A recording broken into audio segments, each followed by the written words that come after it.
The first boundary you allow often becomes the new standard. And narcissists know that. That's why manipulation rarely starts with something obvious. It starts small enough that you question yourself instead of them. A disrespectful joke, a subtle guilt trip, ignoring something you clearly said made you uncomfortable, then watching carefully to see what happens next. Because manipulators study reactions, not words. Your emotional response tells them everything. Did you stay quiet? Did you laugh it off? Did you over-explain yourself? Did you prioritize keeping the peace over protecting the boundary?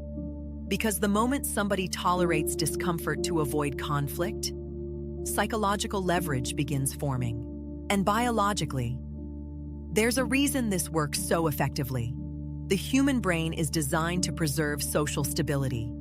Conflict creates stress inside the nervous system. Cortisol levels rise. Adrenaline increases alertness. The brain starts searching for the fastest way to reduce tension. And for many people, that means minimizing the behavior instead of confronting it. Maybe they didn't mean it. Maybe I'm overreacting. But manipulators often rely on exactly that hesitation. Because hesitation reveals flexibility. And flexibility can become control. Now, not every difficult person is a narcissist. But narcissistic personalities often share one core pattern: a strong need for control, validation, and emotional advantage over other people. And sometimes, those behaviors develop as subconscious coping strategies linked to insecurity, unstable attachment, or unresolved emotional trauma. Control can become a way for the nervous system to avoid vulnerability. Validation can become psychological reassurance. And emotional dominance can become a defense mechanism against insecurity or loss of control. But regardless of where the behavior comes from, the psychological impact on other people can still become extremely damaging. If you've ever experienced behavior like this before, leave a comment below. And drop a like if you want more deep dives into manipulation, narcissism, and psychological power dynamics. This is why narcissists rarely violate major boundaries immediately. That would trigger resistance too early. Instead, they gradually normalize disrespect over time. One small test, then another, until behavior that once felt uncomfortable starts feeling emotionally familiar. Psychologists sometimes call this gradual desensitization. The nervous system slowly adapts to repeated discomfort. And once the brain adapts, future manipulation becomes easier.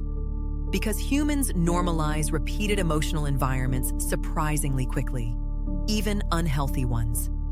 This is why toxic behavior often feels confusing in the beginning. The manipulation usually escalates slowly enough to avoid immediate alarm. And while this is happening, narcissists are learning your emotional patterns. What makes you anxious? What makes you seek approval? What creates guilt? What makes you emotionally reactive? Because emotional reactions provide information, and information creates leverage.